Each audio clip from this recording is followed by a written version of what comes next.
విశ్వాస విధానం ఒకలాగా ఉంటే, భర్త విశ్వాస విధానం ఇంకొక మార్గంలో ఉంటే ఇద్దరికి ఏముండదనంటే సమాధాన స్థితిలో ఉండదు. వాళ్ళిద్దరు ఏక శరీరంగా ఉండి కొనసాగడానికి అవ్వదు. అందుకని ఇద్దరూ కలిసి ఏ విషయంలోనైనా ఏకాభిప్రాయంలోకి రావాల్సిన అవసరం ఉంది. మీకు జరిగిన ఒక ఎగ్జాంపుల్ చెప్తాను.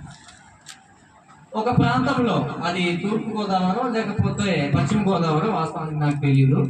ఒక ప్రాంతంలో ఏం జరిగిందనంటే, ఒక సహోదరుడు అమెరికా వెళ్ళి దేవుని వాక్యాన్ని బాగా నేర్చుకోవాలని చెప్పేసి అనుకున్నాడు. ఈ విషయం సహోదరు సువార్తలకు తెలుసు. వాక్యాన్ని బాగా నేర్చుకోవాలని చెప్పి ఆలోచన చేశాడు. భార్య అమ్మ వెళ్ళొద్దు అంటుంది. ఇప్పుడు వెళ్ళాలా మానాలా? నువ్వు ఏదైతే అదో నేను వెళ్ళిపోతానని చెప్పేసి వెళ్ళిపోయాడు. తిరిగి వచ్చేసరికి ఈవిడ ఇంకొకరిని పెళ్లి చేసుకొని తన జీవితం కొనసాగిస్తుంది. గ్రంథం తెలిసినటువంటి సహోదరులు సహోదరులు ఏం చేయాల్సిన వస్తుంది? వివాహం ఒక్కసారే, భార్య బ్రతికున్నంత వరకు ఇంకొక ఆమెను చేసుకునే దానికి అవకాశం లేదు. అందుకని ఏకాభిప్రాయం లేకుండా ఏ పని చేసినా గానీ సమస్య తీవ్రంగా కొనసాగుతుంది. ఏక శరీరంగా ఉండటము అని అంటే ఇద్దరు ఒకరికొకరు ఒక మాట మీద ఉండాలి. ఇప్పుడు నేను దేవుని విషయాలు చెప్తాను కాబట్టి అనేక సార్లు స్త్రీలైనా పురుషులైనా, కొన్నిసార్లు స్త్రీలు బలహీనంగా ఉంటారు, కొన్నిసార్లు పురుషులు బలహీనంగా ఉంటారు. నాకు ఎలాంటి కేసులు తగులుతా ఉంటాయనంటే, దేవుని పనికి వెళ్ళడానికి పురుషుడు రెడీగానే ఉంటాడు, భార్య అంటది ఇంకా కారణమదు కదా అన్నదానికి అర్థం ఏంటి? అవునా కదా?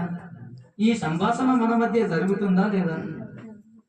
ఇండైరెక్ట్ గా వెళ్ళొద్దు అని అర్థం. సరే నమస్కారాలు మాత్రం సైలెంట్ అన్నాను, సరే పద, వెళ్ళడం ఆగిపోయింది అక్కడ, అది విషయం.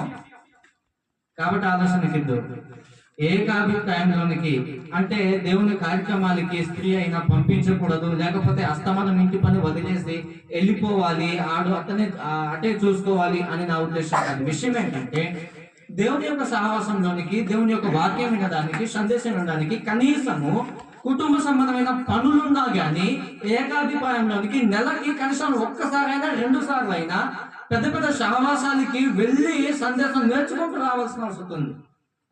సహవాసం ద్వారా కుటుంబం ఏమవుతుంది అంటే బలపడుతుంది.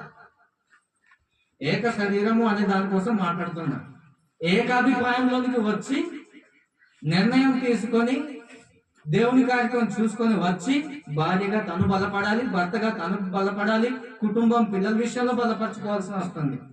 నెలకి కనీసం ఒక్కసారి కూడా సహవాసానికి హాజరవ్వకపోతే, ఆదివారానికే పరిమితి అయితే, ఇంట్లో కూడికలకు మాత్రమే పరిమితి అయితే, బయట సమాజం ఎలాగుంటది, వాతావరణం ఏంటి, పరిస్థితి ఏంటి, ఎలా ఆసక్తి కలిగి ఉన్నారు, ఎండనక వాననక ఎలాంటి ప్రయాణాలు చేస్తున్నారు, ఇవన్నీ మనం గమనించగలుగుతామా? గమనించలేం.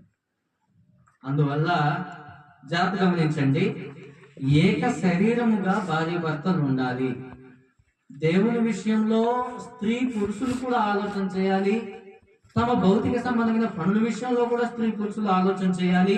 దేవుని సన్నిధికి వచ్చే విషయంలో కూడా స్త్రీ పురుషులు ఆలోచన చేయాలి. కూడికలు కూర్చునే విషయంలో కూడా స్త్రీ పురుషులు ఏకాభిప్రాయంతో ఆలోచన చేయాలి. ఇలాగూ ఏకాభిప్రాయంతో ఒకే మార్గంలో ఒకే మాట మీద ఉండి కొనసాగితే ఆ కుటుంబం ఎంత అద్భుతంగా ఉంటది.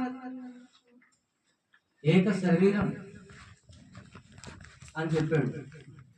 అందువల్ల ఏక శరీరముగా నిజంగా బ్రతకాలి అనుకుంటే, బ్రతికితే నిజంగా కుటుంబం బాగుంటది. గ్రంథం చెప్పినట్లుగా వింటే కుటుంబం బాగుంటది నిజంగానే. అందుకని ఏక శరీరముగా వివాహం చేసుకునే భార్య భర్తలు చేసుకున్న వాళ్ళు ఏక శరీరంగా ఉండవలసినటువంటి అవసరత ఉన్నది. ఇంకో